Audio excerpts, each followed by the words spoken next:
Okay, so we'll move on to another interesting part of the interview. And again, this is this one is from Joy FM's PM Express. That's the name of the program.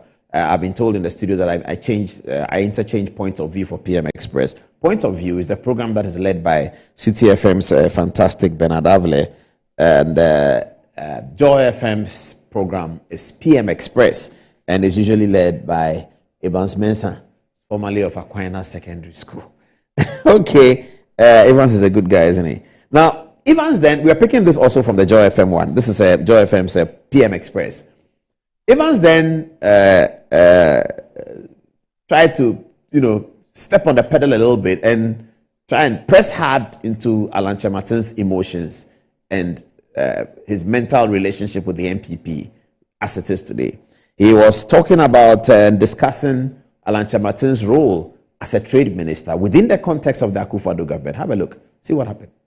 But you were part of a government that made industrialization a priority. Yes. That put you in charge of executing what one time you believed to be one of the boldest agendas to industrialize, one district, one factory. So how do you say then that you didn't have enough traction around the vision that you had? That definitely was one that you were in charge of executing. But Evans, I don't think you are listening to me, or you are listening but you are not understanding what I'm saying. I'm talking about prioritizing the deployment of resources to be able to achieve a certain objective. But that was a priority for your party, wasn't it? No, I'm talking about deploying resources. So if that is the priority... Did they exist in name then? Because you were inside. For us who stood outside and listened to you before... I want to understand, you said it existed in name. The priority that you championed. Yeah. The belief we had and what we had. I championed. That you championed. Yes, I championed. Yes. So it didn't mean that. You say you didn't have the resources. But that's clear. And I'm suggesting to you that if you have a governance structure with different priorities, and because of limited resources, the decision, for example, and arguably that could be one way to proceed. If, for example, we decide to prioritize one sector over the other, well, that's the executive decision. Was a flagship policy. But we had many flagship policies. Yeah, but was one of the flagships, which means that it's been prioritized, and therefore you expect resources to go there. But I guess you're still not listening to you. I'm saying that if you have a number of flagship programs and you have limited resources, of course, then you deploy the resources based on the type of priority settings that you may have. And I'm saying that one individual may prioritize education above industrialization. Somebody may prioritize digitization above industrialization. Another may prioritize health over, because you have limited resources. So I'm submitting that in my case, although you have all these as priorities and flagship programs, the allocation of resources, which is the basis for achieving optimum levels of growth in a particular sector, if that is what I believe in, then when I occupy the highest level of executive authority, then I can reorder the priorities and deploy resources in a manner that allows me to be able to realize my vision. I mean, and my question that I've been asking is, because I'm talking to Alan Kyerematen, who has a history in government, what you're suggesting is, now if you get to stand by yourself, then that becomes a sole priority where you put in the resources. Not sole priority, but the priority, most important priority, where you put resources. It stands to reason that you're also suggesting that although you were trade minister, you didn't have the required resources. The required resources to deliver. There's no doubt about that, but this is something that you can easily interrogate. I mean, look at the allocation of resources amongst the flagship programs. It's very easy to verify that, and I mean, obviously. But that wasn't the picture we got when you were in charge. We got a picture that everything was okay. But don't talk about the picture that you. I mean, if that's my priority. And you give us a picture because you were the minister then, that everything was fine. You were executing a project, you had the resources, you were achieving one district, one factory. But respectfully, I'm not sure that I understand what you are saying. That I gave the impression that I had all the resources. Yes, you did. What was the basis of that impression? Because each time you give us an update on the one district, one factory. Never once did you say that, listen, we don't have all the resources to do this in the way that you wanted it to. When did you engage me in a conversation where this matter came up? How many times have you had an interaction with me? So you cannot make a judgment in a vacuum unless you had specifically had an engagement with me in which, and at any rate, does it require me to make public statements about the decisions that we've taken in budget, in cabinet, about the deployment of resources? Is that appropriate for me to make public pronouncements about the fact that I believe that we should prioritize industrialization in terms of deployment of resources? Is that what you are suggesting? Is that basis? Is that the basis for sitting as part of cabinet, that you go around making pronouncements? Is that what you are? Because I'm trying to understand why either you find it strange or you are suggesting that you didn't hear me talk about it. And because if you had a personal conversation with me and that issue had come up, then I would say that yes, Evans. I have the opportunity now. How hard did you fight for what you believe in when you were in cabinet? How hard? I don't think that should be the subject matter for this discussion. Well. So you heard that. You heard that, didn't you? That's Alan Kyerematen and confronted with trade questions. Okay, next we're going to look at Alan Kyerematen and the Boakye Agyarko matter. My concern about this matter is that Boakye Agyarko here is the protagonist. He was to compete with Adaini Mo in the matter. The laws are clear, and 2 days ago, Hackman Osuajiman, the chairman of the National Council, was quite upset, and so is Professor Michael Quay, about the things that they say Alan Kyerematen is saying about the committee. Michael Quay says he's a man of integrity, he's done this thing all his life, and the rules were clear that when there's a second round, a decision will be made by the National Council as to who constitutes the electoral college of that second round. They said the rules are clear. It was told Boakye Agyarko, and Boakye Agyarko said he's not interested anymore. Now, Alan Kyerematen appears to be more worried than Boakye Agyarko. He appears in this context to be more Catholic than the Pope, because even in basic legal law, Alan Kyerematen will not be allowed to sue on this matter because he has no community of interest with the situation. The courts will not entertain a writ from him on this matter. If he goes to court and sues and says MPP have cheated Boakye Agyarko, the court will ask him that, where are you coming from? You're a busybody. What is your interest in the matter? That's what even a court will ask him. But in his public conversations, Alan Kyerematen has used this as part of the basis why he's unhappy with the MPP. A matter that concerns Boakye Agyarko, who remains in the MPP. Anyway, let me not talk too much. Let's see what Boakye Agyarko said. Let's see what Alan Kyerematen said about this matter to Evans Mensah. Look, I had serious challenges with some of the processes for the Superdelegates Conference. How is it that you set up a presidential elections committee chaired by a very distinguished leader of our party, Professor Michael Quay, and then you come out with guidelines for the conduct of the primaries, and then you indicate that in the event of a runoff, that the superdelegates who voted in the elections prior to the runoff would be the same people who vote in the runoff. These are guidelines that we all sign on to. We go through the superdelegates election. Well, fortunately, I'm part of the 5, but there's a tie for the fifth position between Boakye Jakon and then Adainibo. Straightforward matter. Let the rules work. Then the National Council sits and then make a determination or decide that they will set aside the rules that the aspirants have signed on to, and that they will now become the delegates to decide on the runoff. Is that proper? So we heard it. He says, is it proper? But the truth of the matter is that the rules are very clear on the prescription for the runoff.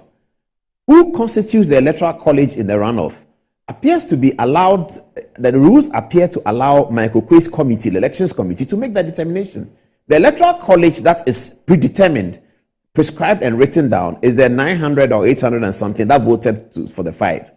Where there's a runoff, either for number 1 position, 2, 3, or 5, the election committee will make the determination. Some party foot soldiers are saying that there's economic situation is difficult. Why should they do in a runoff between Boakye Jakon and Adainibo at 5th position, then deploy all the resources across the country for 890 people to cast the vote again when they can meet at the head office? And the National Council is the second highest decision-making body of the party, and all the members of the National Council are part of the Electoral College. That's the explanation that was given. But Mr. Kyerematen is not happy with it. Fair enough, that's okay.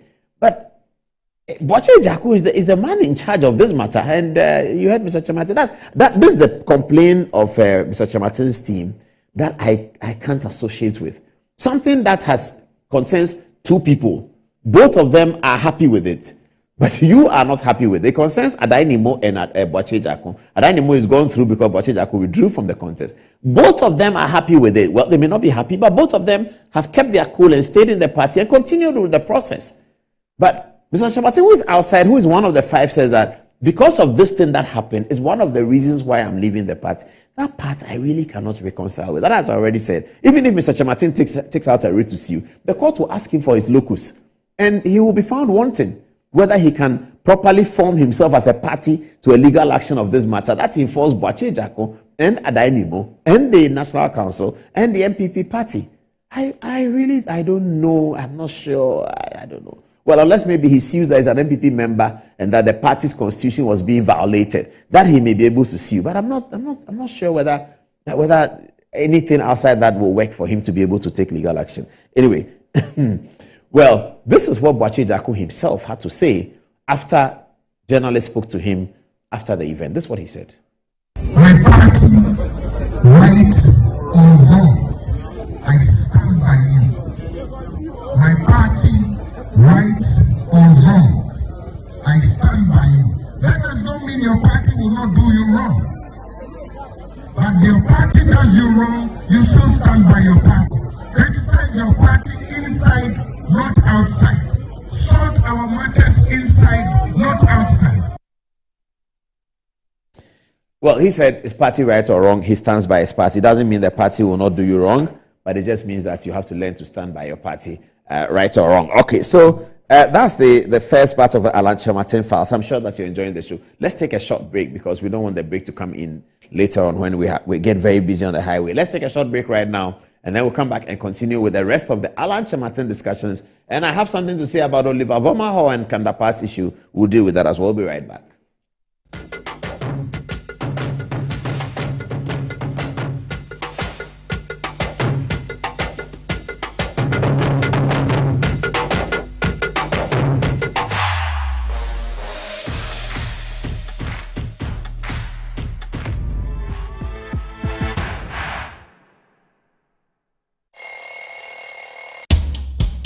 Anti-cavity, gum protection, brighter teeth, and fresh bread. I'm a fat missy way. The patch of Bantama. My chest. That's a cycle. It's her smile. The fresh breath. Me, Jidi said we used to Cal 360 toothpaste. Semi kind. Cal 360 toothpaste. That's Kia. Cal 360 toothpaste. It's a gum protector. Onim Jom Kasan. Cal 360 did the work. It's cool mint, gives me fresh breath and your confidence booster. You so feeling when you know Cal 360 toothpaste. Happy smile. Cal 360 toothpaste, anti-cavity, gum protection, brighter teeth, and fresh breath. Cal, happy smile. This advert is FDA approved. Good afternoon, Mr. Ampedu.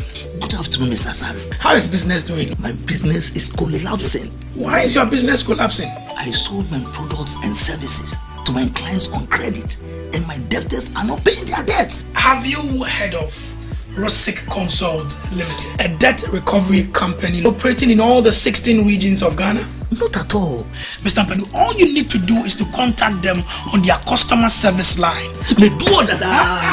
I recommend Rosic Consult Limited, a debt recovery company to financial institutions, businessmen and businesswomen, other companies, and also individuals. Rosic Consult has 98.4% debt recovery rate. We have professional debt recovery managers. You are assured of swift debt recovery. No recovery, no commission. For Rosic Consult Limited, no more write-offs. And we pre-finance the recovery ourselves.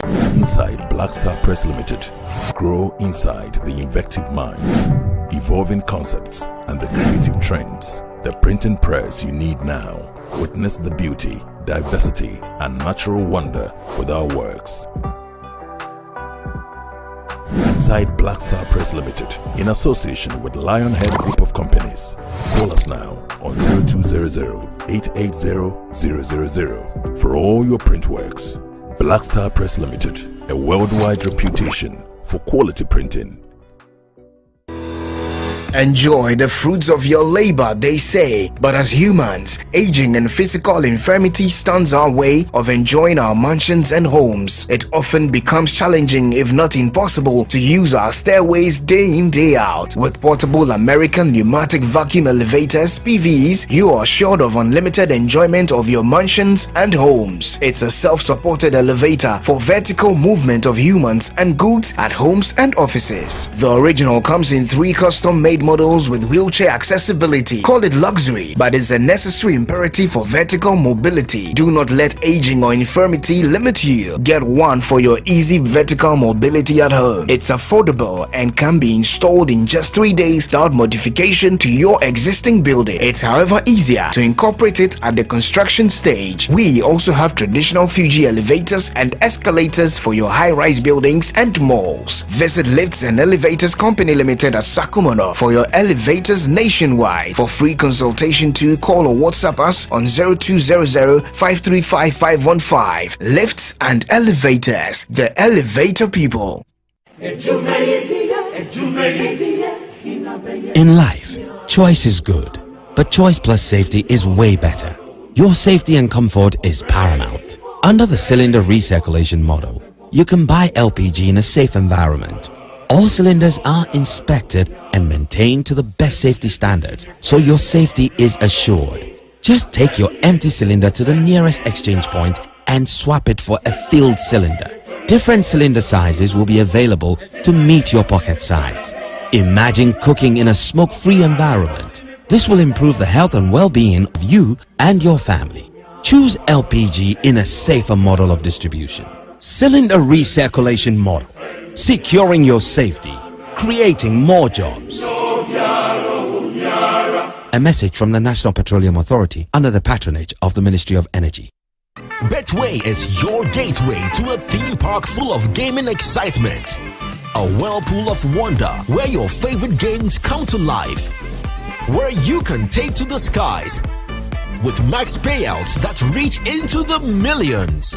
All in the palm of your hand. Visit betway.com.gh. Terms and conditions apply. Betway is regulated by the Gaming Commission of Ghana. No under 18. Bet responsibly. Betway. Bet your way. For over 20 years of serving the world with herbal and alternative medicine, we've been successful in treating complicated medical conditions with a perfect combination of herbal and alternative methods of treatments like homeopathy, naturopathy, reflexology, and many more. We deliver excellent and effective service to people from all walks of life through scientific and traditional means. We have a well-equipped laboratory with advanced diagnostic and treatment devices to help detect your illness, so we know the right medication to be given. At Amen Scientific Herbal and Alternative Medical Hospital, we are proud manufacturers of our own herbal medication. Our zeal and passion to save lives with our patients at heart and outstanding achievements since 1996 has won us several awards. That is why we say, go herbal, go Amen. We are located everywhere in all the regions. Amen Scientific Herbal and Alternative Medical Hospital. Allahu Shafi, God is the He. My son, there's more blessing in giving than receiving. When you fear for you and cover the makers in the pneumatological aberration of the Lord revealed unto me this night, that me and my household should go out into the world and bless the world. Makers Electronics Company Limited. Up to 67% discount. Our selected appliances. This is what I call quintessential immaculatability. The Makers Electronics Company Limited. Taifa Burkina Highway. Amasama Zongo Junction. K Pharmacy Dining. Oyer Fateman Boga Junction. Ashaman Valco Flat. Kumasi. Ahinema Kokobin. Asafubuachi Hospital Junction. Sakradi. Kuma. Number 9 Market. Tell mom and dad about the Makers Blessing Attack program. From 0552 222 253 and 0552 222 254. Terms and conditions apply. My name is John, and this is my long-time crush, my cookie dipped in strawberry yogurt. On this scorching hot afternoon on our way back from a long job hunt, we met this good Samaritan who offered us 6 weeks later. A special wedding reception for our bride and groom. And there she is, my cookie, dipped in someone else's yogurt. Who holds the ruler, calls the shots.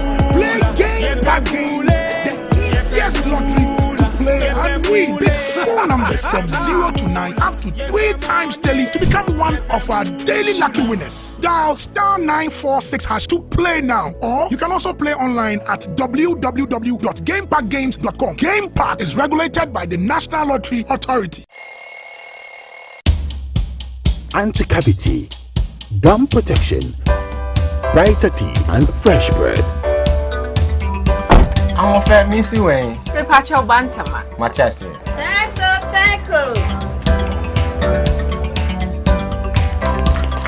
It's her smile. The fresh breath. Me, Gidi said we use a Kel 360 toothpaste. Some kind. Kel 360 toothpaste. That's Kia. Kel 360 toothpaste. It's a gum protector. Onim Jom Kasan. Kile Hossein. Kel 360 did the way. It's cool mint. Gives me fresh breath and your confidence booster. You will see so feeling to Kel 360 toothpaste. Happy smile. Kel 360 toothpaste, anti-cavity, gum protection, brighter teeth, and fresh breath. Kel, happy smile. This advert is FDA approved.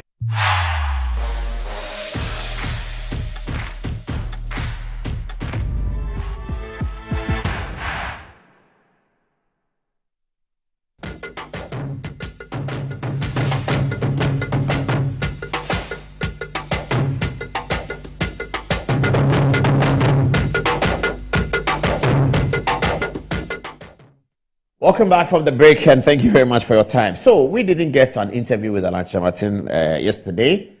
All our friends in other media houses got, but we're sad we didn't get one. So we will share with you viewers, though, what we know about the interviews that we have had before. So we have cut out 3 of the what we think is important themes of the interviews that we had with Mr. Kyerematen over the last year and a half. The first video we're going to show you is Alan Kyerematen talking about the IMF decision, the government's decision to take the IMF position and the criticism that came with it. We're going to show you that first. That's 15 minutes long. Send your text message to Good Evening Ghana Official if you see something in the interview that reminds you of something or that refreshes your memory about something. So here's Alan Kyerematen speaking to us when he was a member of the New Patriotic Party and a Minister of State. He was talking about the government's decision to go to the IMF.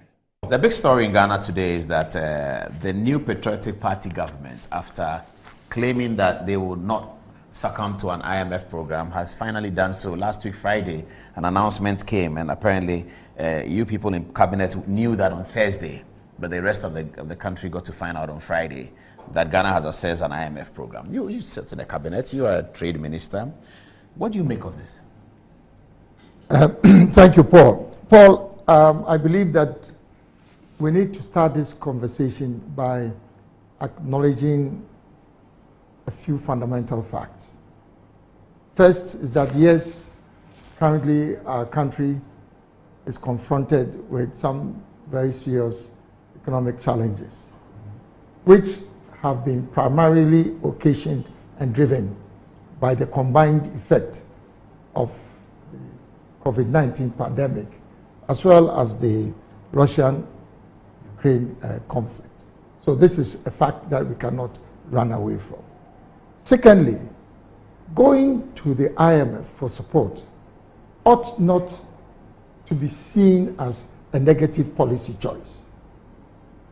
I believe that the negativity associated with going to the IMF for support has been driven by the political discourse, the rather rancorous political discourse over the years. And doesn't matter whether it is NDC or MPP that is leading that discourse. And I believe that there are certain fundamental issues that need to be discussed dispassionately as a united country, driven by one national objective, rather than us politicizing such very critical issues.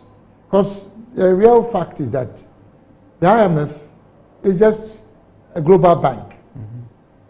Over about 119 countries have pooled their resources together into the IMF fund.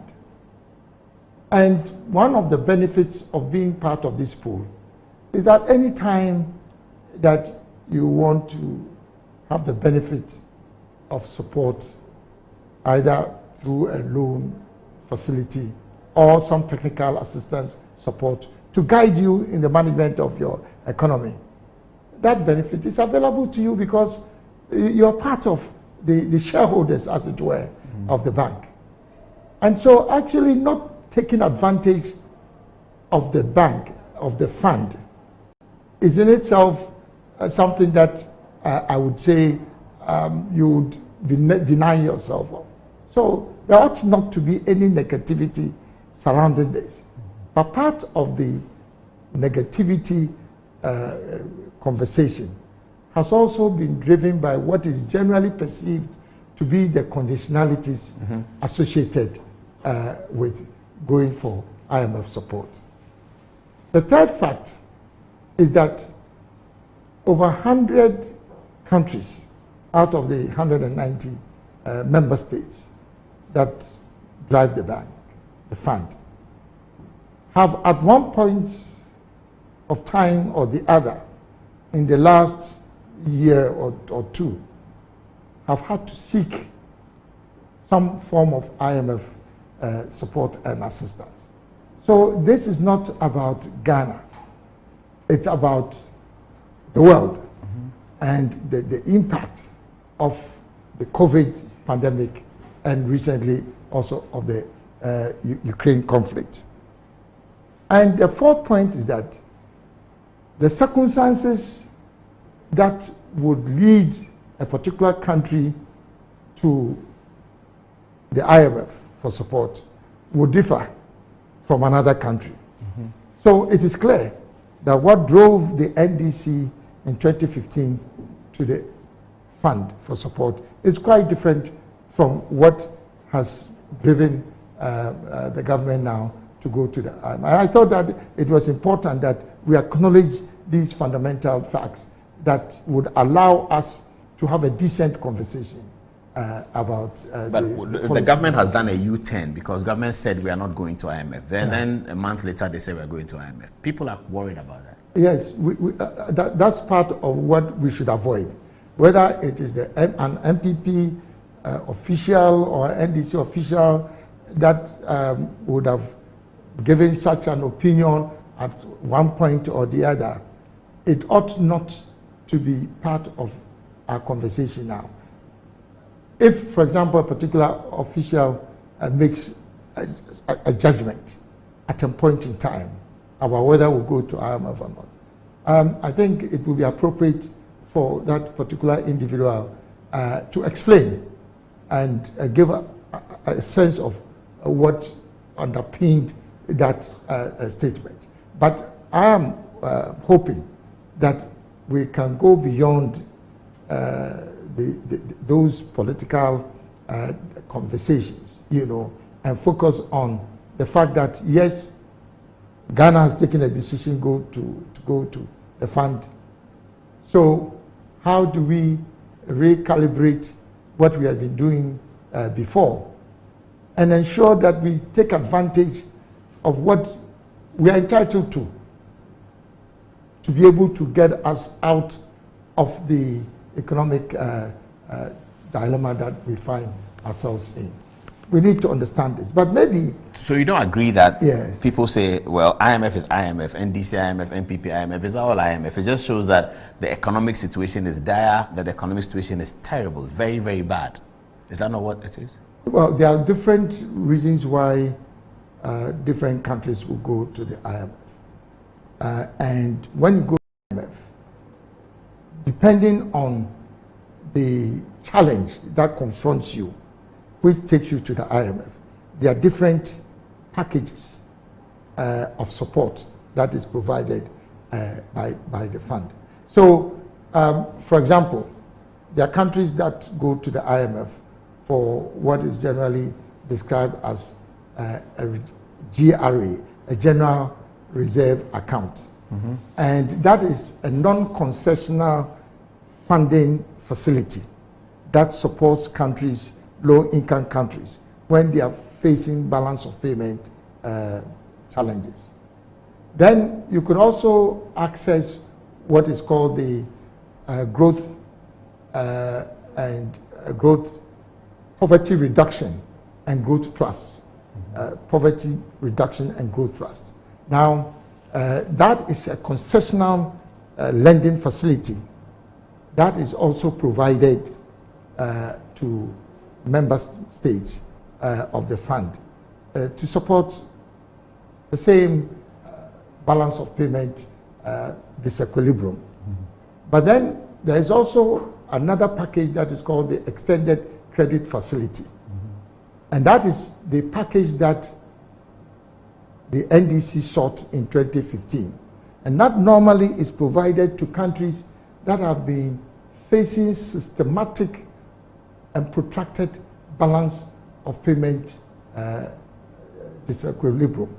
As a result of mismanagement? Obviously, there will be an element of this mismanagement, except if there are external shocks which are beyond the control of the particular country. But in the case of the NDC in 2015, when they applied for the IMF support facility, it was clear that the economy was in systematic decline, and the figures are quite evident. Mm-hmm. Growth was about 3.4%. Debt to GDP ratio was very high. The budget deficit was also very high. Inflation was around 15.4%. So, in the worsening trajectory that they found themselves, the only option was to go to the IMF. And the package that they sought speaks clearly to the fact that the purpose and the reason for going to IMF was so serious that it was not just a first aid support that was to be given to them. Because if there's a trajectory of underperformance of the economy, then obviously you need a bigger package to support you. In our case, as I seem to have suggested in my earlier comment, and the data shows clearly that you had an economy, post-COVID economy, that registered a growth rate of 5.4%. 2021, you mean? 2021. In Ghana? End-year growth rate. 5.4%. 4%. Higher than 2016's 3.4. Yes. But even before then, the more revealing fact about this is that we inherited an economy that was under an IMF program. Now, 2017, within a period of 18 months, we were able to move the economy from 3.4% growth to 8.1% within a period of 18 months. After the first year in office, we were able to exit from the IMF program, I would say creditably. Now, this is significant also because at the time we were exiting, all the economic indicators which were in disequilibrium were pointing in the right direction. Inflation had scaled down from 15.4% to single digits. Likewise, the debt, fiscal debt, and then also the debt to GDP ratio. So these are indicators pointing to a very significant turnaround of the economy, even when the country was in an IMF program. So fast forward, if at the end of 2019, you were registering 7% growth, single-digit inflation, with a budget deficit 5.4%, then obviously this is an economy that was thriving. And even interestingly, whilst we were working ourselves out of the IMF program, we also decided to embark on the transformation of the economy. Because, Paul, the only guarantee against going back and forth to the IMF, which has occurred to this country over 17 times, is to be able to transform structurally your economy such that a number of things happen. That you are able to build very strong reserves with your central bank, that you are able to tame inflation, that you are able to reduce your debt to what we call sustainable limits, and then also to be able to achieve trade surplus, meaning that you are exporting more than you are importing. For the first time in the history of our country, within the first term of office of our government, we're able to achieve a trade surplus. So if by the end of 2019, we had such remarkable results from managing our economy, and then also being able to exit from the IMF, and then all of a sudden, in 2020, the growth rate declines dramatically to 0.5% from an average of 7%, then obviously there must have been some external forces that would have contributed to that. And that is why we talk about the fact that what has taken us, the conditions that have taken us to the IMF is entirely different from the conditions that took the NDC in 2015 to the IMF. This was a situation of a systematic decline in the economy, and which was why they required an extended credit facility to be able to support the recovery of the economy. In our case, imagine a situation where you have such remarkable performance to the extent that Ghana becomes the most attractive investment destination in West Africa and second in Africa. So if something happens within a matter of 3 to 6 months, it could only be attributed to circumstances beyond the control of the country. And that is what is explained by the combined effect of the Ukraine war and then the COVID.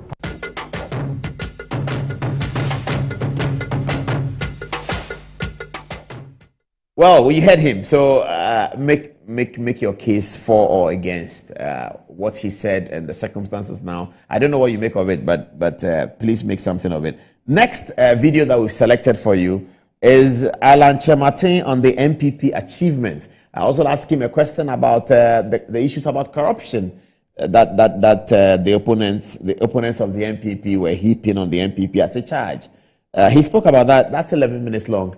Here's the video. 4 years has come already. It's election time again. The president is campaigning. You are campaigning. Everybody's campaigning. You are asking Ghanaians to give Akufo-Addo another 4 years. What are the most important reasons why you think Nana Akufo-Addo should be given another 4 years?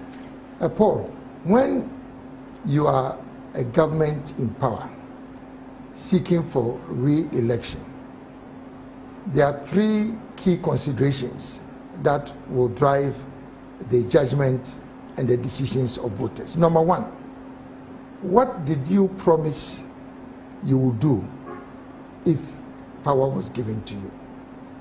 Number 2, what have you been able to achieve in respect of the promises you made at the end of your term in office? Number 3, based on what you have achieved, is Ghana better off or is Ghana worse off? These are the 3 key questions that you as an incumbent government is required. The dynamics are different. If you are in opposition, it's different dynamics. But if you are a government in power seeking re-election, these are the 3 important considerations. So when we as a party talk about 4 more years for Nana to do more, fundamentally it's based on these 3 questions. What did we promise we would do? And what have we done since we came to us? Let me start with the first 2 questions. And just for purposes of structuring our discussion, let me look at 7 thematic areas. Number 1, governance. Number 2, the economy. Number 3, agriculture. Number 4, trade and industry. 5, infrastructure. 6, we can look at education. And 7, we can look at health. It's interesting you don't put education first. Many more. It's interesting you don't put education first. Yes, but I'm happy to hear how you see, education is safe. But you see, this must be put in context. Governance is the foundation of development. And that's why I would put, in terms of accounting for what you've done, that's how I would put it. Because governance then means what? So in my own humble opinion, when I talk about accounting for what we've done in governance, it has 3 components. It has many more, but because of our time limitation. Number 1, we promised to deepen decentralization and to bring government to the doorsteps of the average Ghanaian. Number 2, we promised to fight corruption. And, well, number 3, we also promised that we'll maintain peace, security, and order in this country. So let me start with deepening decentralization. 3 key outcomes so far. Number 1, within 3.5 years, we've been able to establish 6 new regions. And remember, to establish a region, a new region, or number of regions, you have to go through a referendum. So just try and understand the process it takes just to be able to develop the regulatory and policy framework to create a region and then go into a referendum. So within 3 years, we were able to go through that exercise, and we have 6 new regions. But it goes beyond that. We've also been able to create 44 new districts. So when we talk about bringing government to the doorsteps of the people, it's about creating new regions that will bring government closer to them. It's about creating new districts. We've created 44 new districts. And we've also elevated 32 districts into municipalities. So if we talk about deepening decentralization, there's clear evidence that within a very short time, all this has occurred. But let's go to the second one, the fight against corruption.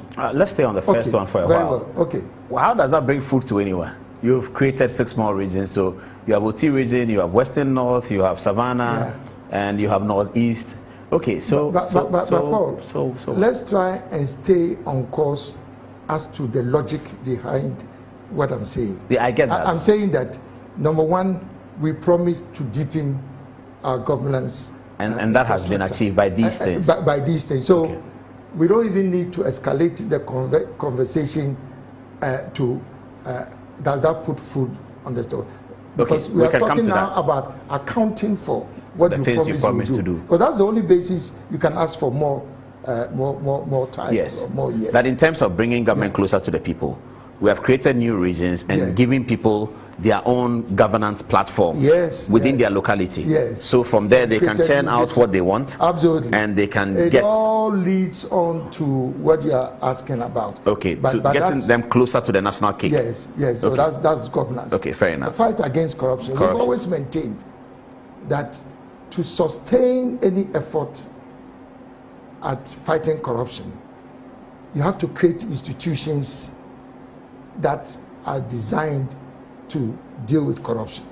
So number one, we created the Office of the Special Prosecutor, an independent body that is established to investigate and prosecute cases or incidents of corruption. Number two, we've worked very hard to have the Right to Information Act, in place. Yes, and after many years. After many years. And so there's also the Right to Information Commission that is complementing the Act. Now, we have to understand that you cannot depend on people's own judgment to deal with corruption. The institutions must create the ecosystem for people to work, to deal with corruption. So those are 2 very important developments. But thirdly, also, we have introduced an online interactive website that allows people now to file cases on in respect of Whistleblowers Act. We enacted the Whistleblower Act in 2006, but just the act does not help with dealing with corruption. But this interactive website now allows individuals the opportunity for public reporting of incidents so if you take the fight, and I could go on and let me come back to the special prosecutor, because you talked about the Whistleblowers Act, that just enacting it is not enough. There are perceptions that the public prosecutor's office is not working. It doesn't have teeth. It has not achieved anything so far. It has not arrested government ministers to show that it is dealing with the people in power. And it has not really achieved anything since Martin Amidu, which was a big choice, became. So special prosecutor's office as an indication of the government's commitment in the fight against corruption may be standing on one leg. But Paul, I'm not sure we'll have enough time. This is your... This is a perception of some people. Yeah, so perceptions of some people. So we have to interrogate that perception. And we don't want to use this precious time, you know. But why are you confident as a senior minister of the government? You're a senior minister of the government. Why are you confident about special prosecutors? So the point, Paul, the point that I'm making is that we are counting for results. Yes. We are talking about making a promise to fight corruption. We are saying that one of the building blocks in terms of institutional structures to fight corruption, not only in Ghana, globally, is to create an office for special prosecutor, an independent office. So that is a major first step. If we want now to interrogate whether it is functioning properly or not, that's a different matter. Okay, at least the opportunity is there for people to complain to somebody. Yes, but the point also is that we made a promise and we fulfilled it. Okay, but I get that. Trajectory. So we are still on governance. Yes, we are still on governance. The third one is maintaining peace, security, and order.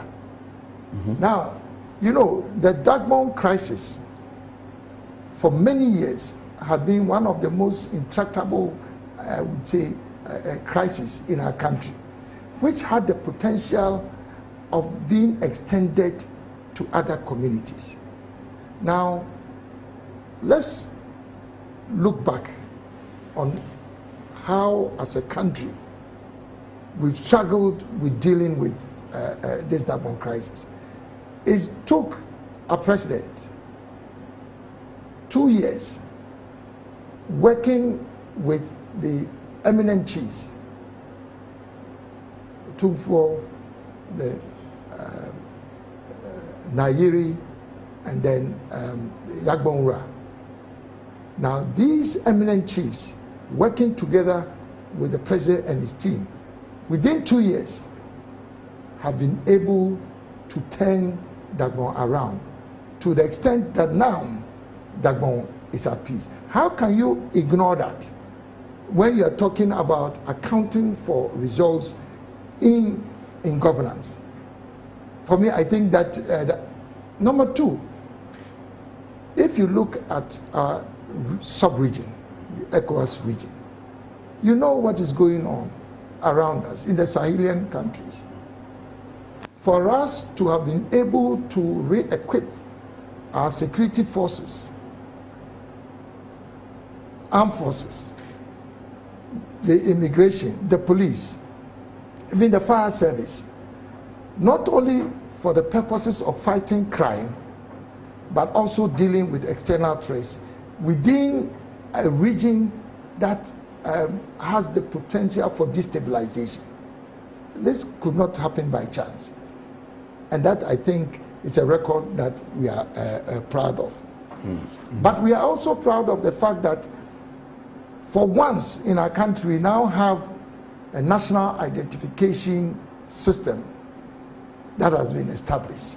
Because all the challenges with, you know, crime and not being able to track people who are doing different things, it's all because we don't have a unique identification system.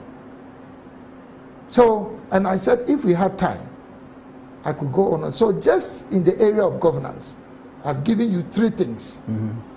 Deepening decentralization, the fight against corruption, maintaining peace, law, peace, order, and then security. And I've given you subsets of each of them, which gives you a sense of how we account for. I think that the Yana thing is very convincing. There's no doubt about that. That's particularly convincing in terms of peace and security. But somebody will. But which one is not convincing? Oh, well, I mean, it's the most convincing.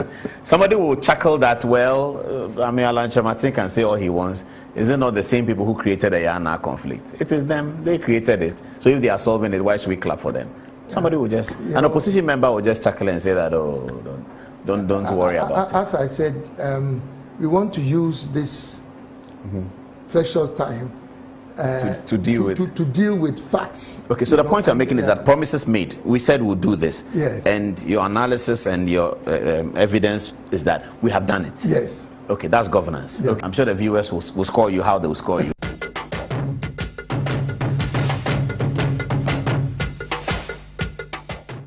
I'm sure you like that one too. Next video, sorry, the videos are coming in thick and fast. I'm going to show you. This is not that long, okay? Alan Kyerematen is talking about the government's revenue mobilization achievement in terms of how much money was mobilized at the port. You know, he's Minister for Trade, so he's in charge of the port, and they set up ICOMS, a very beautiful system that has been working so well. Well, you can't take some of that credit away from Alan. He deserves some of that credit. But here is what he said about it. I mean, politically, your promise was one district, one factory. Was industrial transformation. I want to correct that. Yeah. And within that context, you had 1D1F and other components. So what will be done with 1D1F? We now have 232 projects. How many districts do we have to start with? We have 260 districts. So if you say you're doing 1D1F, we're looking for 260 factories. Do we have them? We have 232 now. Now, out of the 232, we have 76 that are currently operational, and the rest of it is all on. It's on 76 operational. Yes, under construction. There's another criticism as you are doing the definition. People say that your one district, one factory. It's just take Paul Adomotri's Gary factory in Kwamo that I've been doing for a long time. Maybe I inherited it from my grandfather. I've been doing, and just come there and ask me that what raw material do you need? I say I've bought cassava from Bojuasi, but I've not been able to pay. How much is it? 40,000 you pay, and then you say it's one district, one factory. Okay, that's what people are saying. Paul, I'm happy that this question allows me to clarify certain misconceptions about the 1D1. Number one, these 1D1F enterprises are not meant to be state enterprises. These are not government establishing state enterprises in districts. In the manner that the First Republic did? Yes. That's not what we're doing? Yes. And we've always clarified this, that this is government supporting the private sector to establish industries across the country. And why should we pursue that model? Because we know that the state enterprise model was not sustainable.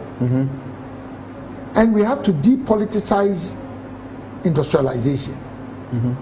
And so we've built a new model that is based on government actively supporting private sector promoters to establish industries across the country.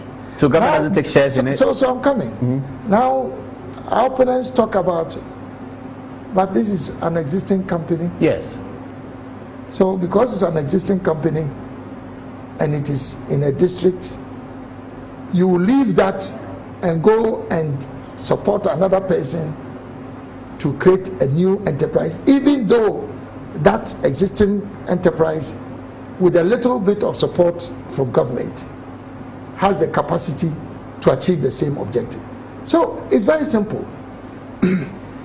The principle is that the 1D1F supports either new companies or existing companies that fulfill the criteria of the 1D1F. There's a criteria? Yes, there's a criteria. There's a criteria, of course, because we are interested in creating jobs. We are interested in adding value to our natural resource endowment in every district. We are interested in reducing imports. You know, so import substitution. We are interested in promoting exports. So, and we want to bring industry to the doorstep of the average Ghanaian. Because, Paul, if the economy in a rural, let's say, environment or districts, if the economy of the rural districts are vibrant, do you think that would have young people rushing to? Yeah. So you are curbing rural urban migration as well. So it's a major part of the concept. But the point is that out of the 232 districts, I was going to deflect that propaganda about the fact that it's only existing enterprises. But I wanted to clarify that if it is an existing enterprise, they can still be supported under 1D1F company. Because we are seeking the same objective. Yeah. But out of the 232, 232 projects. Only 64, representing 28%, are existing companies out of the 232. 168, representing 72%, are new enterprises. So they don't know what they are talking about. So let me get it again. And I go back to Kwamo again. There was a factory there that when my mother was growing up, she said she used to work there. It's called By Day. It's a bread making factory. Okay. It's no longer there, but the structures are standing there. It used to belong to government. Yes. And the KCC took over, they haven't. So the structures are there. So if I'm listening to Trade Minister and I say that this thing, we can do something about it, and I go and find the owner of the land and I pay him some money and I inherit the structures, and I bring that to 1D1F and I say that I've inherited the structures, I need some machines, and re-establish By Day, which is an old brand that the people in Kwamo and Jachi and Fumesa know about. That fits the model? Perfect. Because why would you want to abandon existing structures when you are, well, all you are looking for is to have an economic activity or industrial enterprise in Kwamo? If there's an existing enterprise that can be revamped or revived, why would you insist that you want somebody to start a completely new? So in that case, what, government gives me the money? So there are a number of incentives. So whether it's an existing enterprise or a new enterprise, the government will provide you with subsidized interest rates, so that. So I take a loan? Yes. No. The government will facilitate access to a loan from a bank at a subsidized interest rate. So government pays the bank an interest subsidy, so that you can borrow, for example, at 10% instead of borrowing at 25%. Oh, okay, I see. Number two, the banks are interested in working with 1D1F companies, because by borrowing at a subsidized interest rate, you are de-risking the project. You are improving the profitability of, because the cost of capital is lower. In addition to that, a 1D1F company will bring in equipment, plant and machinery, raw materials without paying duty. Okay. So that also, if I'm listed as 1D1F. Yes. So that also is an incentive that improves the profitability of the company. In addition to that, the company then enjoys a 5-year tax holiday, and it goes beyond that, where the government needs to support the company by extending infrastructure, access road, electricity. That happens. That's part of government support. Okay, so government's decision in sending roads around is related to factories that have been positioned. So there are specific access roads that are supported by government for 1D1F. That's a comprehensive policy. Very comprehensive, and so people either misunderstand it or they are doing propaganda. But the point is that the program itself is so popular that whether there are new companies or existing companies, we have more demand than we can even. So the 76 factories that are operating, how many people do they employ? Well, the figures are also clear. We have 140,000 jobs that have been created, direct and indirect, from just the 76. But remember, it's not just the because how long does it take to build a factory? This is not something, maybe 5 years, maybe 2 years, maybe 3 years, depending on the kind of factory. You go to a shop, you have money, I'm going to buy a factory. No. You understand? Yeah. How long does it take if you are building your own house? So when people make propaganda asking, we haven't seen the factory. Factories under construction, over 100 of these factories are under construction. So they are all in the pipeline. Okay, but the 76 have employed 140,000. So 140,000, and then those under construction would employ direct and indirect about 280,000. So it's a massive opportunity for. So in the first term, you will not do 260. Yes. You have done 232. Yes. 76 are done. Yes, 76 are done, and then the rest are under construction. about 106 under construction, and then we have about 13 in the pipeline. Which are the biggest ones that we can think of the 76? I mean, somehow we all know of a Kumfi, yes, pineapple. Okay. So let me give you an example of an existing enterprise, which is supported under 1 year. By the way, Exim Bank is our leading financial institution that works with us. But there are many other private financial institutions. As in a funding agency? Yes. Exim Bank. Exim Bank, and then Ghana Commercial Bank, ADB. Yes. Okay. You're going to tell me the leading one of the if you take a company like Ayum Forest Products, this is a wood processing factory that used to employ over 3,000 workers in Mim, so in a rural community. And because of the challenges over the last, let's say, before 2016, they fell into very serious difficulties. And so they applied to become one of the 1D1F companies. Now, this is the biggest employer in that rural community. Does it make sense that you refuse support to an existing company that has the infrastructure, has literally everything? What they require is additional support from government to be able to do exactly what they are doing. So I'm just giving you an example of an So Ayum is back on its feet now? Ayum is back on its feet. What are they producing? They produce plywood and other veneer. Is it connected to the Mim timber? Yes, factory? That's the same thing. Oh, the same thing. What we call the Mim timber factory. That's very old. Yes. So it's a private sector company? Yes, it's a private sector company. Okay. So that is now back to life. There are three main focus areas in terms of what we believe we've done in the economy. Number one, and it's very, very important, fiscal consolidation. Number two is introducing a very robust monetary policy framework. And then number three, financial sector reform.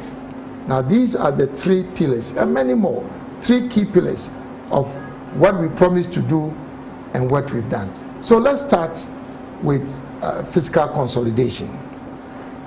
Number one, we've shown that we are better at managing our debt portfolio, both domestic debt and then our external debt. And later on, I'll give you some statistics which will point to that. Number two, our domestic revenue mobilization has been more robust. And with the current system that has been introduced, I'm sure you know about Unipass and ICOMS. Initially, all kinds of propaganda around the introduction of the ICOMS, the Unipass line. But the numbers are showing very clearly. This is the Tema port issue. This is the Tema, yes, the new system. The traders didn't like it. The new system for trade facilitation. It's not about that. It's about whether the new system introduced is showing results. Results in terms of revenue? Yes, because that's the purpose of that. The purpose of the new system is to facilitate trade, optimize also revenue, and there are other things. Now, between July and September, when this new system became operational, if you take the figures in terms of revenue, we've been able to earn over 800 million Ghana cedis, almost 1 billion Ghana cedis more for that period in 2020, even with COVID, than the previous year. No, I'm interested in that. So I'm saying that we're going to fact check this, but this is impressive if it's correct. July 2020, September 2020. Yes, because that's we had 800. That's when it was introduced. Yeah, well, yes. Yeah, we had 800 million Ghana cedis more than the same period of 2019. The same period of 2019, and this is with COVID. You see, with COVID, we know that reduction in trade flows and things like that. So how is it that a system that was being so bastardized by so many people making outrageous statements about the new system, that how is it able within a matter of 3 months with COVID generate almost 1 billion cedis more in revenue, over 800 million, almost 1 billion cedis more in revenue than the same period in 2019. That's interesting. So for somebody who's bringing a car, what does it? Does the car come faster? Is he able to clear it seamlessly? Well, we need a full program to deal with that. Okay, but we'll fact check the details. No problem. But that's interesting. Okay, Yeah, so I like that. That's what Unipass is doing. Yes. It was a big issue, so it's good that the trade minister is giving us good news about. That also is interesting. This is now the last video, and this is one of the biggest flagship events that have occurred in Akufo-Addo's government. The automobile plants that big car companies, Nissan, now can manufacture cars here. So there are cars on the road today that were manufactured in Ghana, not by a Ghanaian company. Kantata is a Ghanaian company manufacturing cars as well. But there is also VW, Nissan, all of them are here manufacturing cars. It's a major part of the flagship program of Addo Dankwa Akufo-Addo, which was not even on the campaign in those days when they talked about one district, one factory. Alan Kyerematen, as trade minister, had the responsibility to spearhead this. And did he not lead it well? I think he did a good job. Let's see what he says about this important achievement of the Akufo-Addo administration, of which he was part at the time he was part. We are promoting the automobile industry. Yes, we know that. And again, within a matter of 2 years, you already know what is happening. VW. VW is already engaged in commercial production. Isuzu will be producing by June next year. Toyota also by second quarter next year. And then you have Nissan, who by next year first quarter would also be establishing an assembly plant. And we have Sinotruck of China. They are also now assembling trucks. And that same company is also assembling heavy duty machinery like payloaders and bulldozers in Ghana. So the auto industry is a major strategic growth industry for us as a country, because it also links to two other industries that we are promoting, which is the integrated aluminium and bauxite industry, and then the iron and steel industry. Because with the petrochemical industry, you get plastics. With the aluminium industry, you get aluminium. And then you get steel from the iron and steel industry. And these constitute the components for component manufacturing in the automobile sector. So you can see that they are all reinforcing each other. Most of the 1D1F companies tend to be in the agro-processing sector. But then you need to go beyond just agro-processing. And that's why you have these anchor industries. So there's also garment and textiles. And there's the pharmaceuticals. So there are 10 new strategic anchor industries that we are developing, to diversify our economy. Before we go to the next strategic anchor industry that we are promoting, under the automobile manufacturing sector, it's not just foreign companies. Sometimes people get the impression that this is all about the big boys, no. But Kantanka, which is a local company, actually has the highest level of licensing so far that has been issued by the government of Ghana. What does that mean? Okay, so for example, we have different levels of assembly, and there's a basic assembly, there's a basic what we call SKD, semi knockdown, and there's the enhanced semi knockdown. So Kantaka has been given an enhanced SKD license, which technically speaking allows him to do more value addition, with his output. And already with this new license that has been given to Kantanka, he has doubled his output in terms of the production of cars. And are people buying? Oh yes. I mean, government, I should throw this in, that since we started our new auto industry, government has issued a policy that any government institution that is using public resources to buy any vehicle has first to give priority or first right of purchase to a locally assembled vehicle. So already VW cannot even meet its demand. But that would include VW, Toyota, yes, Nissan. all of them. That doesn't protect Kantanta as a local well, it doesn't protect, but because all of them are being assembled here. Yes, all of them are being assembled here. But I was just saying that we've not left out local companies that are involved in the auto industry. It just happens that Kantanka is the only, as of now, the only company that has applied for a license for local assembly. And he's doing as well as VW is doing, and hopefully he or the company can compete very well. That's interesting. Continental free trade is really your baby, and but just before it came to Ghana, there was competition with other countries. How did you ward off that competition? I'm sure yourself, the Ministry of Foreign Affairs, the President.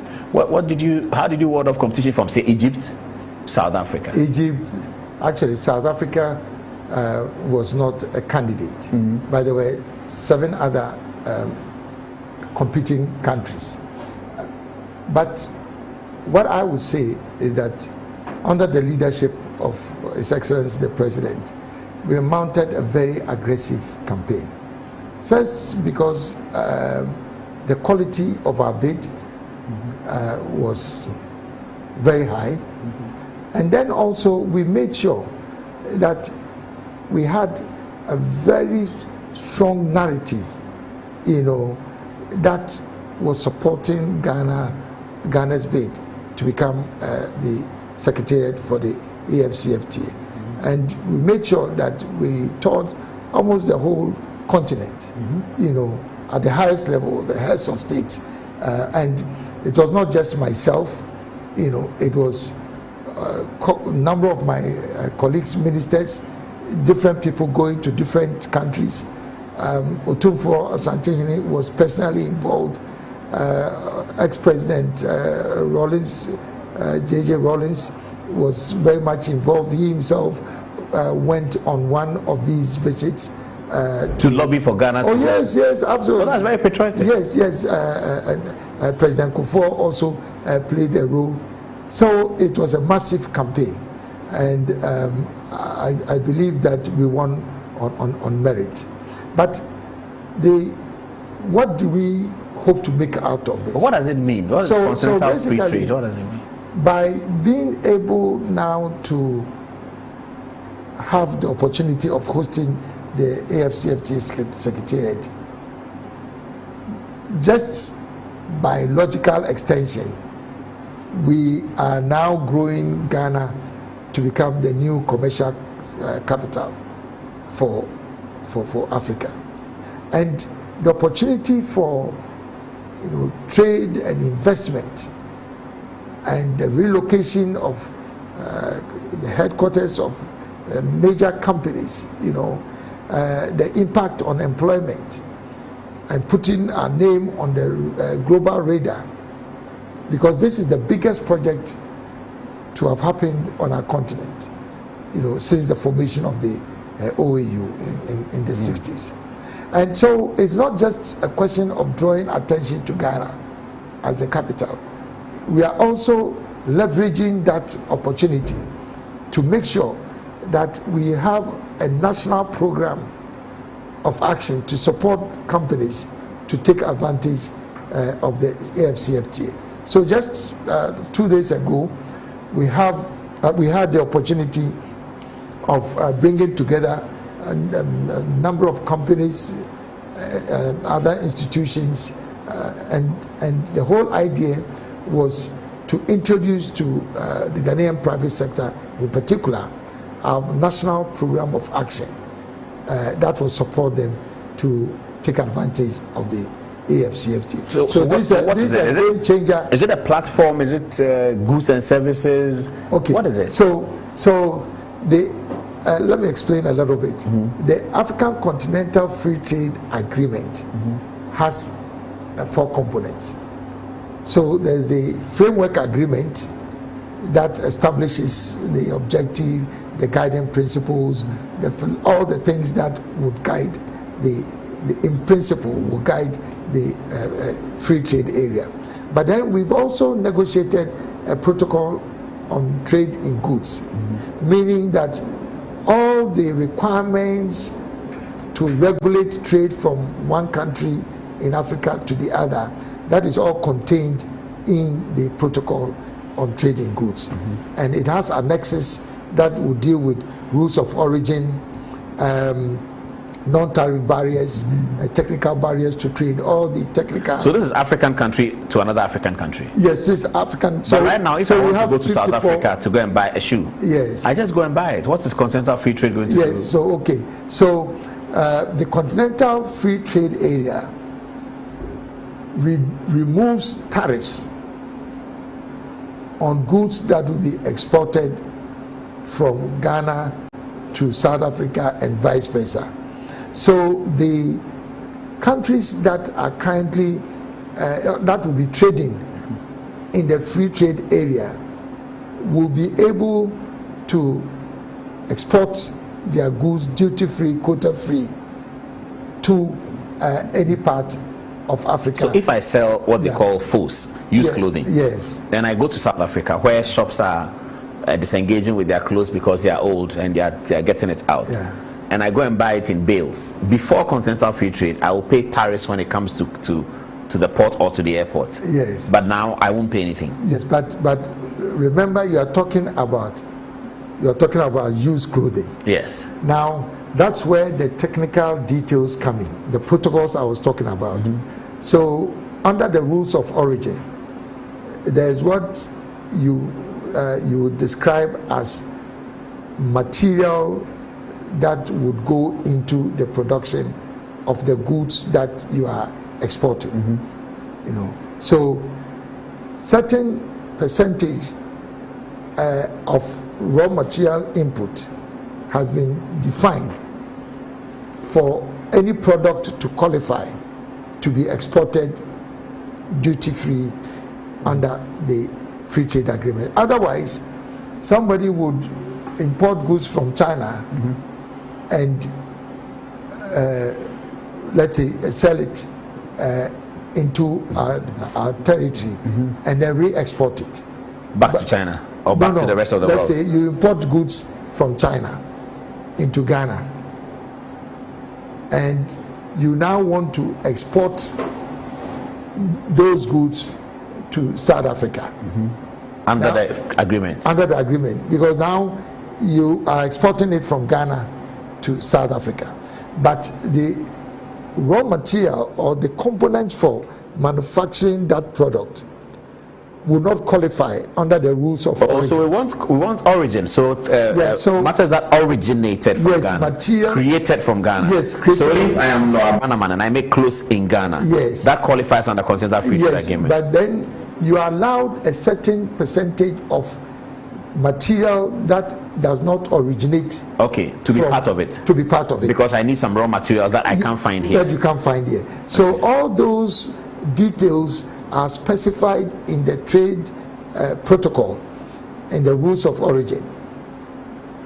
I hope you understand. I get it. Yes. So the rules of origin defines how much of foreign products you can have, content you can have in the whole product. For it to qualify to be traded. Okay, so it must be lower. The foreign component must be lower. It depends on which product that they are talking about. So let's say let's say you have 1,000 products. The percentage of foreign raw material input that is allowed in, let's say, garment may be different from what is allowed if you are producing, let's say, tomato paste. Okay, I get it. But all that is defined. All that is defined. So it's a very complicated. How will traders know it on their fingertips that I can pick this, I can pick that? Yeah, but that is why the customs administration in each country would, and then together with, let's say, the Chamber of Commerce and other agencies, together with the Ministry of Trade.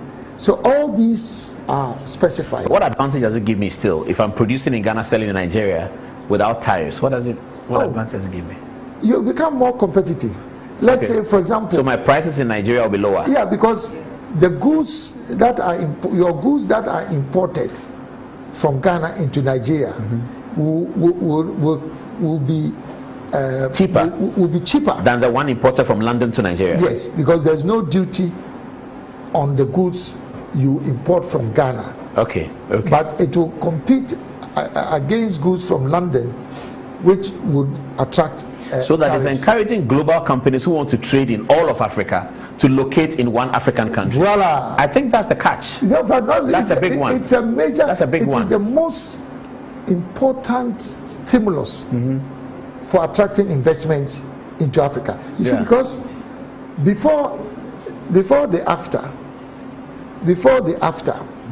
we had 54 small fragmented markets. So a major company in Europe that finds the African market to very attractive would be discouraged if they are only going to export to these small markets. That's number one. It means the size of the market is not attractive enough. Number two, we have all these high tariffs amongst ourselves. No, amongst ourselves and on goods coming from foreign countries. So if a US company or a European company, what the AFTA does is that first it is creating a market of 1.2 billion. Yes. So obviously it's a larger market than the Ghana market of 28 million. And it's a market that actually competes with China, really. That's amazing. That's big. So you have a market size of 1.2, and the interesting thing with natural resources. The purchasing power estimated for this combined is $6.6 trillion US dollars per annum. Yes, or generally? Yes, generally. Trillion. So people don't even understand how big this whole thing I'm is. Just understanding it. This is amazing. So the point is that a US company that would be ordinarily producing in the US and exporting to our small markets in any of our countries now is attracted to the possibility or opportunity of now putting the factory in any of our markets. Yeah, and reaching 1.2 billion people. And also duty free. Duty it's free, not just tariff free. Tariff free.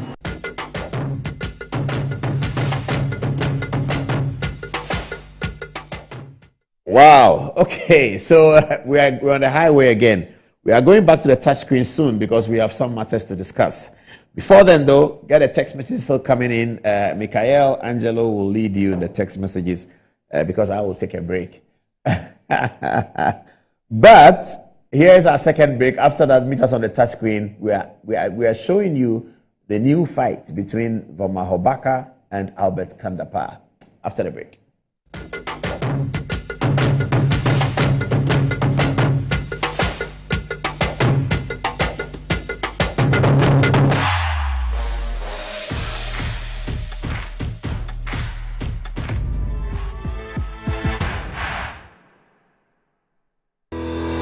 Enjoy the fruits of your labor, they say. But as humans, aging and physical infirmity stands our way of enjoying our mansions and homes. It often becomes challenging, if not impossible, to use our stairways day in, day out. With portable American pneumatic vacuum elevators, PVs, you are assured of unlimited enjoyment of your mansions and homes. It's a self-supported elevator for vertical movement of humans and goods at homes and offices. The original comes in 3 custom-made models with wheelchair accessibility. Call it luxury, but it's a necessary imperative for vertical mobility. Do not let aging or infirmity limit you. Get one for your easy vertical mobility at home. It's affordable and can be installed in just 3 days without modification to your existing building. It's however easier to incorporate it at the construction stage. We also have traditional Fuji elevators and escalators for your high-rise buildings and malls. Visit Lifts and Elevators Company Limited at Sakumono for your elevators nationwide. For free consultation to call or WhatsApp us on 0200-535-515. Lifts and Elevators, the elevator people.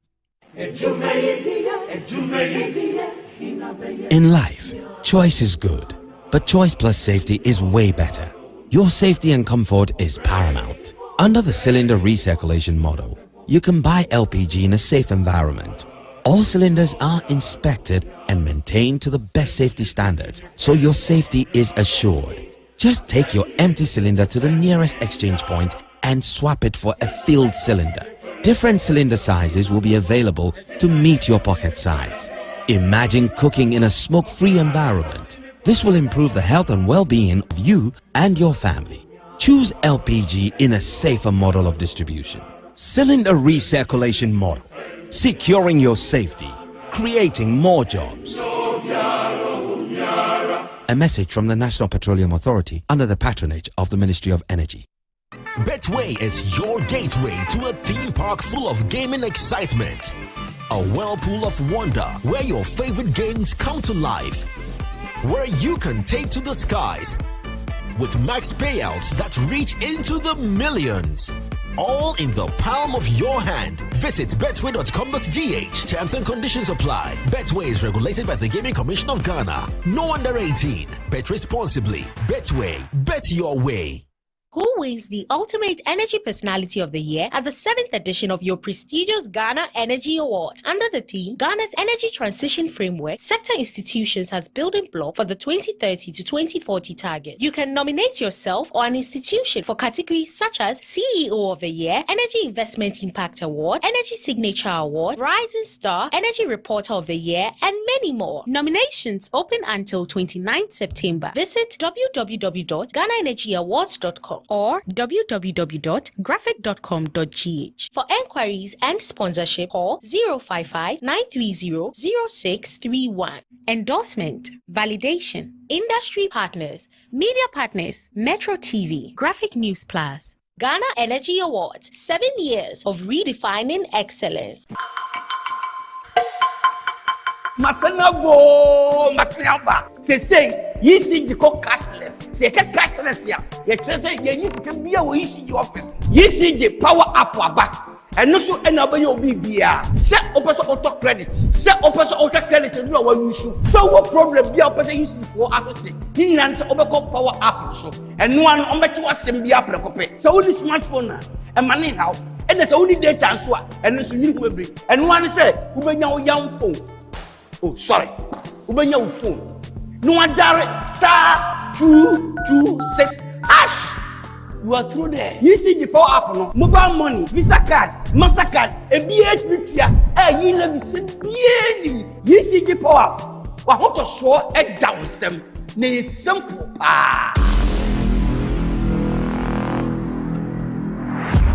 My son, there's more blessing in giving than receiving.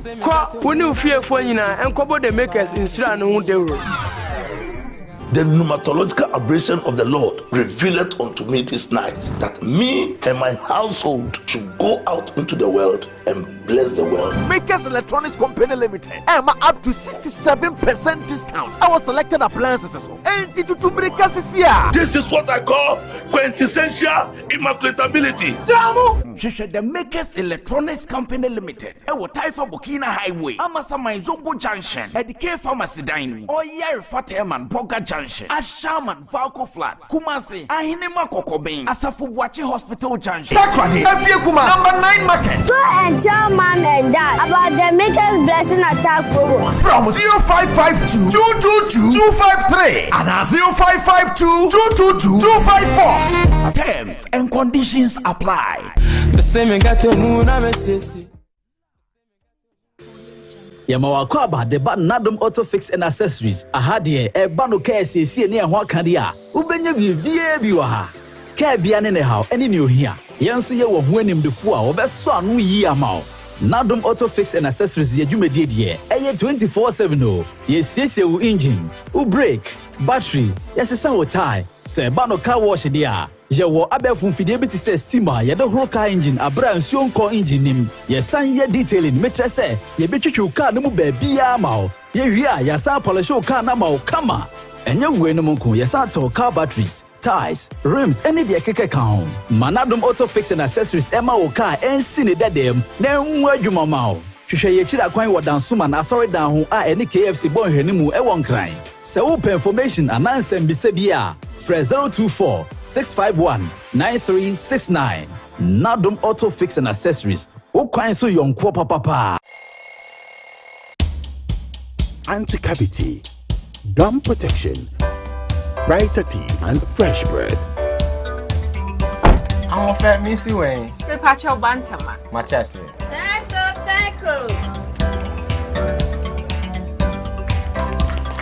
It's her smile. The fresh breath. Me Gidi say we use Kel 360 toothpaste.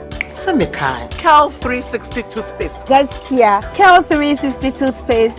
It's a gum protector. Onim Jom Kasan. Kile Hossein. Kel 360 did the way.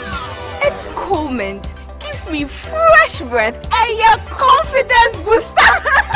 And you will see so feeling to when you know Kel 360 toothpaste. Happy smile. Kel 360 toothpaste, anti-cavity, gum protection, brighter teeth and fresh breath. Kel, happy smile. This advert is FDA approved.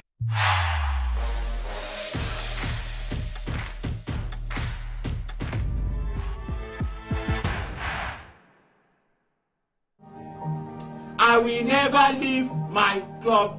I will never. You just waste your time. Hey.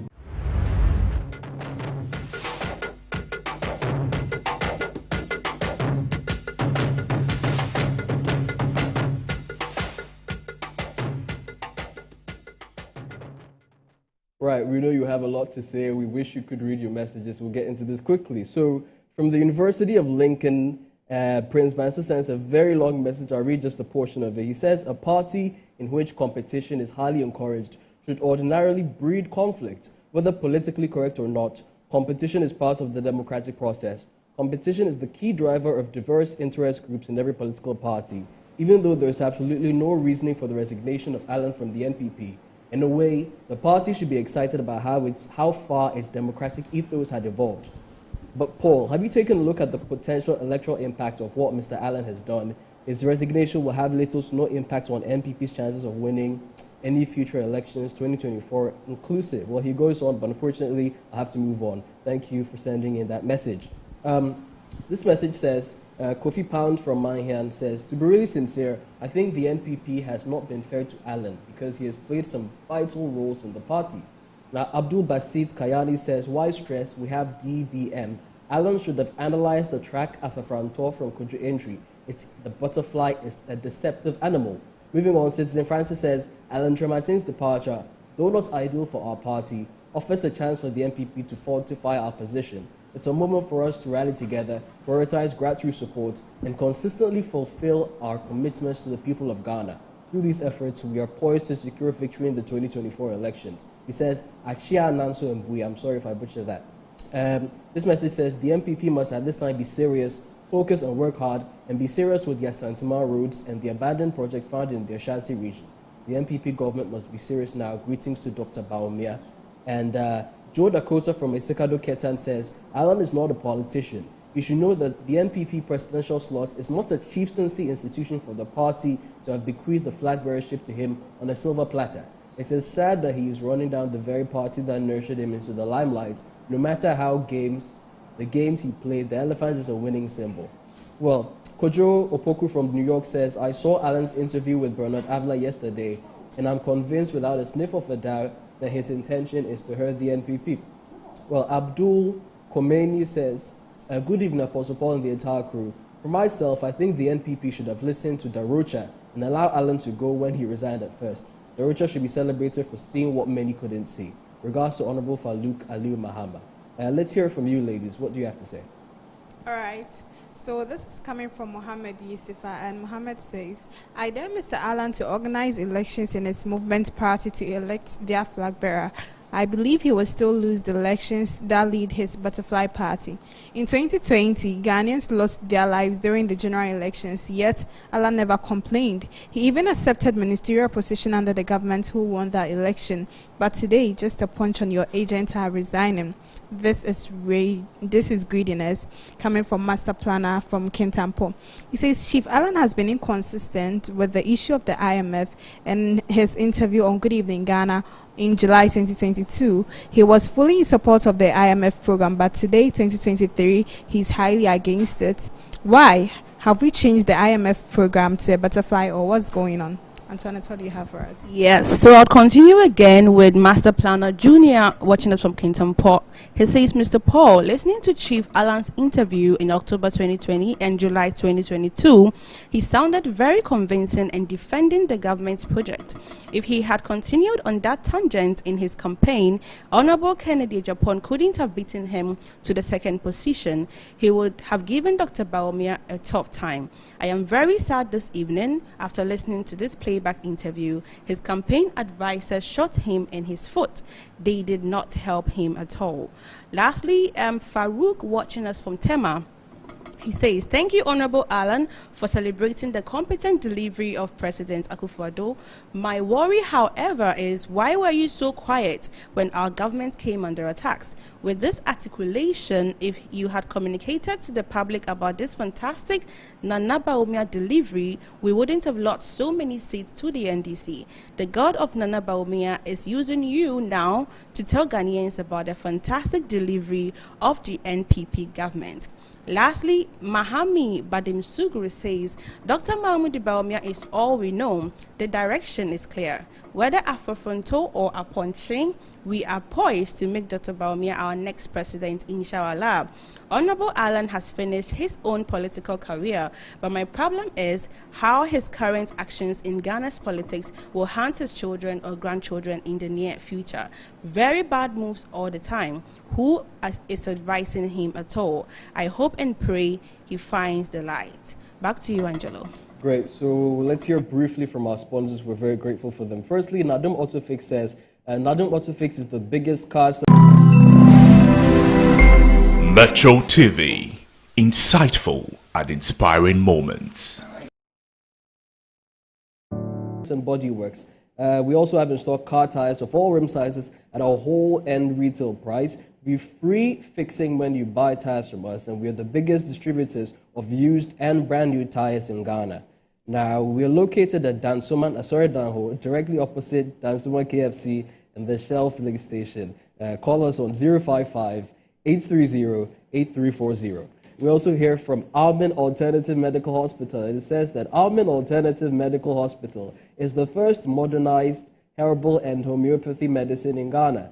With our trained and experienced medical practitioners from KUNST, combined with state-of-the-art medical equipment, every hidden ailment will be diagnosed with ease and treatment given in no time. Locate us at Klagon on the Lashibi Ashaman Road near the Underbridge. Book an appointment with us on 0207-229-505 or 0244-227-192. Let's also hear from our friends from Lifts and Elevators Ghana. It says, enjoy the fruits of your labor, they say, but as humans, aging and physical infirmities stand in our way of enjoying our mansions and homes. You may call it a luxury, but it is a necessary imperative for vertical mobility. Do not let aging or infirmity limit you. Visit Lifts and Elevators Ghana at Sakumono for your solutions and free consultations. Call us now. Pay attention. 0200-535-515 or email elevatorsgh@gmail.com. We also hear from Black Star Press Limited, and they say inside Black Star Press, we grow businesses inside the inventive mind. Black Star Press Limited is the printing press you need now. Witness the beauty, diversity, and natural wonder with our works. Call us on 0200-880000 for all your printing works. Black Star Press Limited, a worldwide reputation for quality printing. We also hear from the Makers Electronics Company Limited, and it says, it's the Makers Electronics Blessing Attack promo. Rush to the Makers Electronics Company Limited for up to 67% discount on selected appliances such as Samsung, LG, Moved, NASCO, TCL, Midea, and Toshiba. Call us on 055-22-222-53 or 055-22-222-54. And lastly, of course, we hear from Betway, because who doesn't love sports? Ayasuko, Betway's cash out just got way better. Our enhanced early, partial, and auto cash out feature lets you cash out your bets early, cash out a portion of your ongoing bets, or even set your bets to cash out automatically. But please note that terms and conditions do apply, regulated by the Gaming Commission of Ghana, and of course, no under 18 betting. No under 18 betting. Betway, get away more. And let's get back to you, Paul, on the touch screen.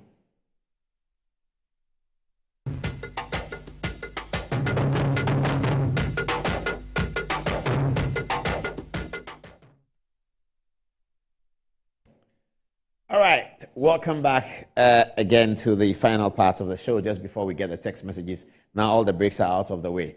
Because of the Alan Kyerematen thing, we skipped this big story that's happening, and with this the flyer that we put out the other day. As Oliver wanted more from the demonstration to improve his personal credibility, he says he has rejected a $1 million bribe. He has not provided the evidence, but says his lawyers have it. Do people still use political agitation to hoodwink and draw attention to themselves for their personal gain in 2023?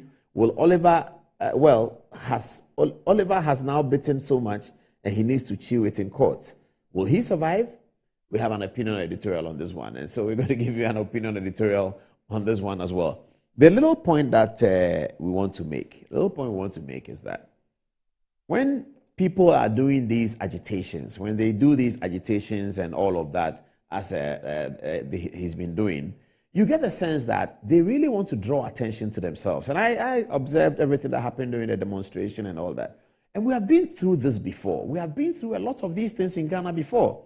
People came and said that they were the messiahs and they are the junior Jesus. And 20 years after that, the crimes for which they executed people, they could have been executed for if they were crimes. They could have been executed for the same thing. The processes that they challenged, they could have been challenged for the same processes. So the important thing for our young people to understand is that we have to think through our process and make proper recommendations to build. Why do we have a government that we think fails? Is it in the law? Should we change the constitution? Should the president not have the power to appoint IGP anymore? Will that mean something? Should the president not have power to do this anymore? Will that mean something? That kind of process. But just, Choboy, let's overthrow. Choboy, let's overthrow. Choboy, let's pull it down. When we do that, we are feeding the personal ambition of individuals like Vomaho. And we've seen them come all over. That's why today, a cadre like Martin Amidu can call on the office of the special prosecutor that be careful. This is what we did in 79 and we shot people dead. This is what we did and we shot Utuka. And they created a hero out of somebody because they were looking for heroism. If you go and check their lives before that, you will see that these are people who were looking for something. That's the same with this, my friend here. It looks like he's looking for something. So he is hoodwinking people with agitation and then he's moving on. So he comes now to tell us that since the last Fix the Country demonstration, during that time, Albert Kandapa, the Minister for National Security, offered him a bribe to stop the agitation, and the quantum of the bribe offered to him was $1 million United States dollars. In addition to that, he says he was told by his group of people that committees will be set up and they will be on the committees, and that way they should stop the agitation. This is what he's saying. After he was doing the demonstrations, this is what he's saying now. Clearly, this is somebody he calls himself a sergeant for, and a few months ago, I was listening to something on Joy FM, they were discussing him, and they were talking about, he calls himself a sergeant for, I think there's something about, some people call it mega something, I don't know the name, mega something. I don't know whether he has that one, I'm not sure.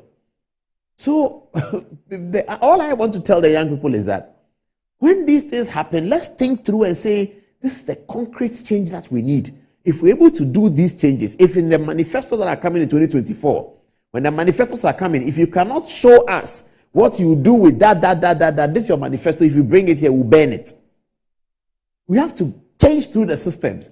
But when you do, let's go and do choboy, let's agitate, and you see that the whole thing is appearing to be focusing around an individual. It's not all demonstrations that focus around an individual. We've talked about Kumi Preku in this country, and you know that when we say Kumi Preku, we can't pick an individual. You talk about Nana Akufo-Addo, you talk about Kwesi Pras, you talk about Nyawo Tamaklo, you talk about that. That's not what I'm talking about. That is a concrete agitation about something that needs to change. But this kind of one that you see is centered around an individual, then you have a problem. But anyway, let's get on with the story. So he now, I believe, in looking for attention and prominence, says that his owed money, that money was offered to him. Kandapa is not happy with it. He takes out a rate and he's suing. Now, this is what Kandapa is alleging. He says that the group led by Oliver had a meeting at the Ministry of National Security at the request of Kandapa, where it was agreed that another meeting shall be fixed with the Minister of Finance. After the first meeting, Kandapa was approached by a high-ranking military officer who said that he could arrange for the attendance of Vomaho at another meeting. The second meeting was arranged between the parties and it was frank. At no point was there any inducement or threats to any member of the group. Vomaho then went to Newsfile on Joy FM to allege that Kandapa had made a bribery attempt and that because Vomaho rejected the offer, Kandapa threatened him. The said words mean that Kandapa is corrupt, he offers bribes and makes threats, he abuses office. Apart from the meeting and the phone call through which Vomaho was invited to the ministry, they have never spoken. Okay, so this is what is Kandapa asking for anyway? So what did Vomaho say? So this is what Vomaho said. He said they went as far as offering us 1 million. They offered us a committee appointment, set up a committee, and appoint us to the government positions in order to stop this activism. This was made directly to me and other leaders to fix the country movement. This conversation we had with the Minister of National Security, the Minister of Finance, and a Brigadier General at a safe home. So this is what Kandapa is asking for. Recovery of the sum of 10 million Ghana cedis as general damages, including aggravated exemplary damage, an apology for and retraction of the words complained of ahead, supra, perpetual injunction restraining the defendant from repeating similar or other defamatory words against the plaintiff, and cost as well. Okay, so this is what Oliver is reported to have said. We have a video of that. Show them the video of Oliver speaking. Show them the video. They went as far as offering us $1 million. They offered us a committee, to set up a committee and appoint us to government positions in order to stop this activism. This was made directly to me and other leaders of Fix the Country. This will be refused. Now, this conversation was had at the time with the National Minister of National Security, the Minister of Finance, and a Brigadier General of the Ghana Armed Forces at a safe house at cantonment. These are information that are verifiable. We recorded that conversation. If people recall, do you say those are the people who are making the offer? The people who made the offer on that day. If people will recall, when I came out of jail, I had made an announcement that I was going to disclose the details as a secret meeting that had taken place and some of the things that were said to us. And later I had received several calls from people in this country and refused to disclose those. This information is not something I'm lying about. I can release to you information and calls that the Minister of National Security himself called me while I was in the UK, inviting me to come down to Ghana and at public expense. And I rejected it and paid for my own ticket and flew down to Ghana. All right, so that's what he said. This is a story that may be going to court. We don't have much to say, but let's just take you on a little bit of education if you can. Some research has been provided to me on the law of defamation in Ghana.